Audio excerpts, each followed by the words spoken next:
Když jsme hospodě, nestaráme se, co je to za zemi, ale spěcháme k hře, které se neustále věnujeme. Co se děje v hospodě, kde peníze jsou číšníkem, to je potřeba zjistit.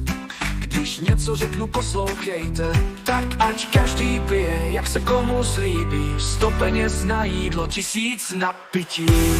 Někteří hrají, jiní pijí, někteří prožívají lehkovážnost, ti, kdo zůstávají v hospodě, jsou vedeni k pití.